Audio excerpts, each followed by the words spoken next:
सोम्या बेटी, जल्दी जल्दी आया करो, एक ही शहर में रहती हो तुम और हम यहाँ अकेले ही रहते हैं, कभी कभी हमसे आकर मिल लिया करो। लक्ष्मी देवी ने अपनी बेटी को उलाहना दी। माँ, आ तो जाती हूँ, आपको तो हर बार देर से ही लगता है। अब मेरा बुटीक है, राहुल का स्कूल, पढ़ाई, एग्जाम और अनीश का ऑफिस, इतनी जल्दी निकलना ही नहीं होता है। फिर घर पर मम्मी जी को भी देखना होता है, वो भी बीमार ही रहती है, वक्त पर दवाइयाँ देनी होती है, वो डायबिटीज पेशेंट भी है, वक्त आने पर खाने का भी ख्याल रखना होता है। चलो माँ, मैं आती रहूंगी, अभी चलती हूँ। ये कहकर सोम्या ने विदा ले ली। सबसे छोटी बेटी सोम्या मम्मी पापा की लाडली है। सोम्या के 2 बड़े भाई हैं जो विदेश में रहते हैं। सोम्या ने अपनी शादी में यही शर्त रखी थी कि वो दूसरे शहर में शादी नहीं करेगी, एक ही शहर में रहेगी तो मम्मी पापा को संभाल लेगी। आज सोम्या की शादी को 10 साल हो चुके हैं। एक बेटा और सुखी परिवार है उनका। दोनों भाई विदेश से 3 साल में एक बार आते हैं। इस साल वो कोरोना वायरस के बढ़ते फैलाव के कारण नहीं आ पाए, बस वीडियो कॉल करके बात कर लेते थे। एक दिन अचानक देर रात सोम्या के पापा का फोन आया कि लक्ष्मी को हार्ट अटैक आया है, तुम सब आ जाओ। सोम्या अनीश के साथ पहुंची, मां से मिली। लक्ष्मी देवी ने दोनों हाथ थाम कर आंसू बहाते हुए कहा, मेरी बच्ची, अपने पापा का ध्यान रखना और सदा सुखी रहे। ये कहकर लक्ष्मी देवी ने हमेशा के लिए आंखें मूंद ली। एक चीख और फिर शांति। मुश्किल से अनीश ने ये कहकर संभाला, तुम्हें पापा का ध्यान रखना है। समाज के लोग और रिश्तेदार आ चुके थे। कोरोना वायरस के कारण दोनों बेटे विदेश से नहीं आ सके। सोम्या ने अपनी मां को मुखाग्नि दी और बेटे का हर फर्ज निभाया। सब रिश्तेदार जा चुके थे। बेटों की भी मजबूरी थी, वो आ नहीं पाए। अब घर में पापा अकेले रह गए हैं, इसलिए उनका मन नहीं लगता है। ऊपर से रिटायर भी हो चुके हैं, कोई काम भी नहीं है। अनीश, मैं पापा को लेकर परेशान रहती हूँ। पापा को भी डायबिटीज है, हम पापा के लिए क्या कर सकते हैं? हम पापा को अपने साथ रख सकते हैं। अनीश ने सलाह दी। पापा, आप घर बंद कर दीजिए और हमारे साथ चलकर रहिए। राहुल से आपका मन भी लगा रहेगा। यहाँ अकेले रहते हैं, इसलिए वक्त पर आपको खाना भी नहीं मिलता है। मैं यहीं पर ठीक हूँ। शारदा मेड सुबह आकर खाना बनाकर रख जाती है और मैं खा लेता हूँ। सोम्या, परेशान मत हो, अपना घर और बुटीक संभाल। सोम्या ये सब सुनकर चुप हो गई, पर उसके दिमाग में खलबली ही चलती रहती थी।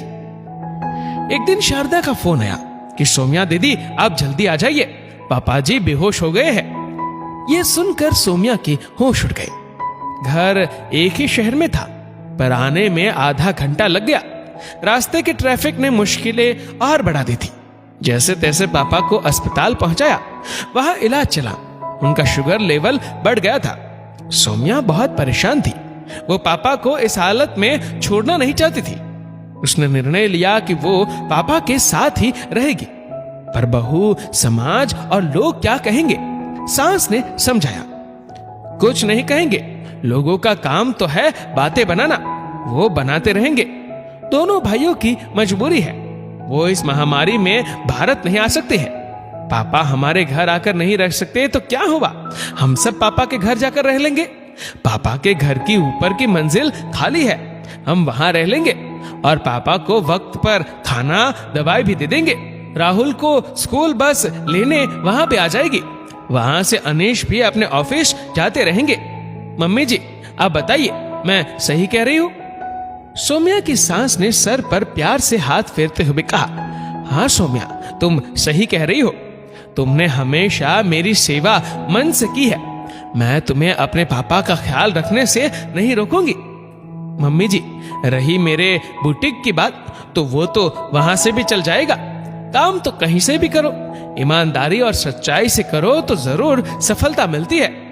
सोम्या ने अपने भाइयों को अपने फैसले के बारे में बताया। उन्हें भी कोई आपत्ति नहीं थी, बल्कि वो खुश थे। कि जो फर्ज वो दूर रहकर नहीं निभा पा रहे हैं, उनकी लाडली बहन वो फर्ज निभा रही है।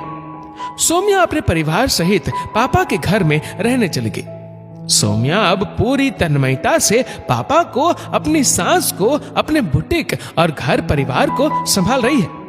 शुरू में लोगों ने बातें बनाई, पर बाद में सब सौम्या के निर्णय को सराहने लगे।